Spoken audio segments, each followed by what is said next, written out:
Ada beberapa kebiasaan yang tersebut menyebabkan radang amandel tanpa disadari. Sayangnya berbagai orang tiada mengetahuinya serta kerap menganggap sepele hal ini, seperti kurang menjaga kebersihan mulut. Radang amandel merupakan kondisi dalam mana amandel mengalami peradangan akibat infeksi, baik oleh virus maupun bakteri. Amandel berfungsi sebagai bagian dari sistem kekebalan tubuh yang melawan infeksi, tetapi kebiasaan buruk dapat memicu peradangan pada organ ini. Berikut adalah beberapa kebiasaan yang tersebut bisa saja menyebabkan radang amandel, dirangkum dari akun Instagram Dr. Kevin Mark Kamis. Konsumsi makanan pedas juga keras. Makanan keras seperti keripik dapat melukai tenggorokan, menyebabkan iritasi, kemudian memperparah peradangan. Makanan pedas serta berbumbu kuat juga dapat meningkatkan produksi lendir, juga menyebabkan penumpukan lendir di tempat tenggorokan. Olahraga berat. Meski tiada secara langsung, namun ada beberapa faktor terkait aktivitas fisik yang mampu memicu atau memperparah kondisi ini, khususnya bagi individu yang tersebut sudah ada memiliki kecenderungan radang amandel, seperti sistem imun menurun, kurang asupan cairan, olahraga di dalam lingkungan tiada sehat. Begadang. Kurang tidur dapat memicu stres yang tersebut beresiko menyebabkan peradangan dan juga menekan sistem imun di area di tubuh termasuk radang amandel. Seorang remaja bernama Lily didiagnosis mengidap gagal ginjal stadium akhir yang digunakan awalnya menunjukkan gejala seperti flu biasa selama 3 bulan. Diagnosis ini bagaikan mimpi buruk untuknya. Mengidap gagal ginjal stadium akhir menyebabkan Lily harus menjalani dialisis atau cuci darah secara rutin. Namun dokter berpendapat bahwa ada kemungkinan perempuan 14 tahun itu membutuhkan transplantasi di dalam masa mendatang. Dalam perkara Lily, ia merasakan sakit yang luar biasa. Ia mengaku lega ketika diberitahu akan mengalami koma dikarenakan rasa sakit yang tersebut dialaminya. Lily kemudian dipindahkan ke unit perawatan intensif anak dan rumah sakit anak Bristol. Di sana ia menghabiskan 3 hari pada keadaan koma. Gagal ginjal stadium akhir terjadi ketika fungsi normal ginjal hampir berhenti. Menurut Mayo Clinic, ginjal menyaring limbah kemudian cairan berlebih dari darah, yang mana kemudian dikeluarkan melalui urin. Ketika ginjal kehilangan kemampuan menyaringnya, kadar cairan, elektrolit juga limbah yang digunakan berbahaya dapat menumpuk di tempat pada tubuh. Dengan penyakit ginjal stadium akhir, Anda memerlukan dialisis atau transplantasi ginjal agar masih hidup, jelas Mayo Clinic. Gejala umum yang dimaksud terlihat selama tahap ini adalah mual, muntah, kehilangan nafsu makan, kelelahan, inovasi pola buang air kecil, nyeri dada, sesak napas, pembengkakan kaki, pembengkakan pergelangan kaki, tekanan darah tinggi, sakit kepala, kesulitan tidur, penurunan fungsi kognitif, kedutan otot, gejala gatal, juga rasa logan. Pada beberapa individu seperti perkara Lily, beberapa gejala tak perlu menonjol. Hal ini menjadi salah satu alasan mengapa orang tuanya tidaklah mengidentifikasi penyakit yang disebutkan dan juga menganggapnya sebagai flu. Ada beberapa alasan yang digunakan menyebabkan seseorang mengidap penyakit gagal ginjal stadium akhir. Salah satunya akibat diabetes, tekanan darah tinggi, penyalahgunaan obat, penyumbatan pada saluran kemih, riwayat keluarga, kemudian kondisi genetik tertentu. Olahraga ringan di rumah sangat bermanfaat bagi mereka yang berusia 50 tahun ke atas. Dengan melakukan aktivitas fisik sederhana seperti jalan di tempat, squat, dan latihan keseimbangan, Anda dapat hidup lebih sehat. Ini karena olahraga terbukti bisa menjaga kesehatan jantung, mengurangi resiko penyakit kronis, dan meningkatkan kesehatan mental serta fisik secara keseluruhan.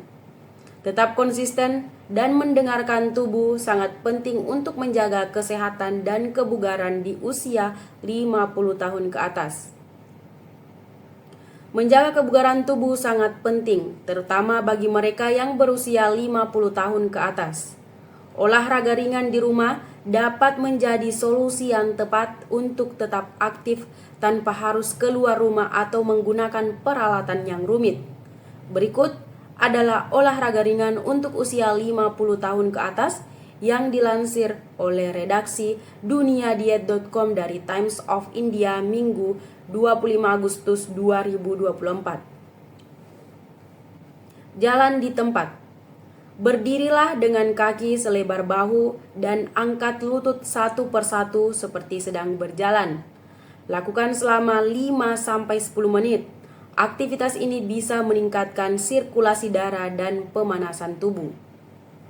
Squat sederhana.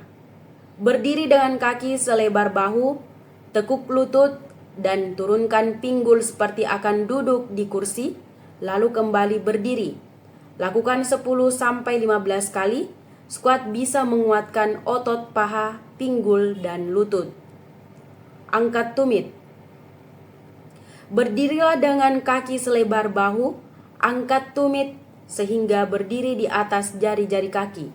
Lalu turunkan kembali, lakukan 10-15 kali. Angkat tumit bisa menguatkan otot betis dan pergelangan kaki. Senam peregangan. Lakukan gerakan peregangan sederhana seperti merentangkan tangan ke atas, ke samping, dan ke bawah. Lakukan setiap peregangan selama 15-30 detik. Rasakan manfaat meningkatkan fleksibilitas otot dan sendi. Latihan keseimbangan. Latihan ini meliputi berdiri di satu kaki, berjalan di garis lurus, atau berdiri dengan satu kaki di atas kaki lainnya.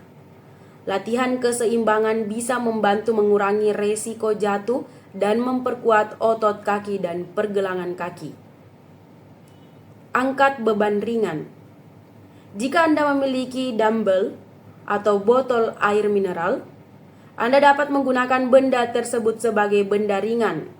Lakukan latihan seperti bicep curl, shoulder press, dan lainnya. Latihan beban ringan bisa memperkuat otot dan tulang. Bersepeda statis. Jika Anda memiliki sepeda statis, Anda dapat melakukan aktivitas ini selama 10-15 menit. Bersepeda statis bisa meningkatkan kesehatan jantung dan paru-paru serta melatih otot kaki. Yoga. Yoga sangat bermanfaat bagi mereka yang berusia 50 tahun ke atas. Gerakan yang lembut dan pernapasan dalam dapat meningkatkan fleksibilitas, keseimbangan, dan mengurangi stres. Ikuti kelas yoga online atau lakukan sendiri di rumah. Menteri Kesehatan Budi Gunadi Sadikin mengumumkan kabar baik tentang penanganan cacar monyet di Indonesia. Dalam pernyataannya hari ini, ia mengungkapkan bahwa Indonesia telah memiliki obat untuk mengatasi penyakit tersebut. Dengan adanya obat ini, Indonesia dianggap lebih siap untuk menghadapi potensi penyebaran cacar monyet, terutama dengan munculnya varian baru yang lebih mematikan. Menurut Budi, obat untuk cacar monyet telah diproduksi oleh Amerika, India, dan juga Indonesia. Obat-obatan ini juga sudah didistribusikan ke beberapa rumah sakit di Jakarta dan Bali. Budi menjelaskan bahwa tingkat kesembuhan pasien yang mendapat perawatan menggunakan obat cacar monyet mencapai 100%. Hal ini menunjukkan komitmen pemerintah dalam menjaga kesehatan masyarakat dan mengendalikan wabah penyakit.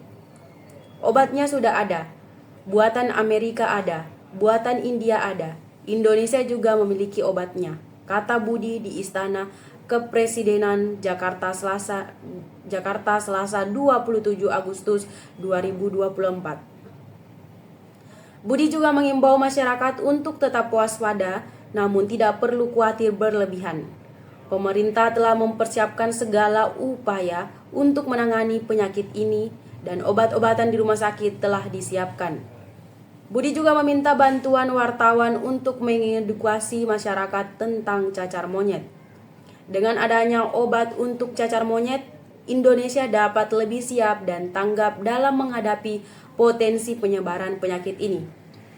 Hal ini menunjukkan bahwa pemerintah telah berkomitmen untuk menjaga kesehatan masyarakat dan mengendalikan wabah penyakit. Mari bersama-sama menjaga kesehatan dan mengedukasi masyarakat tentang cacar monyet.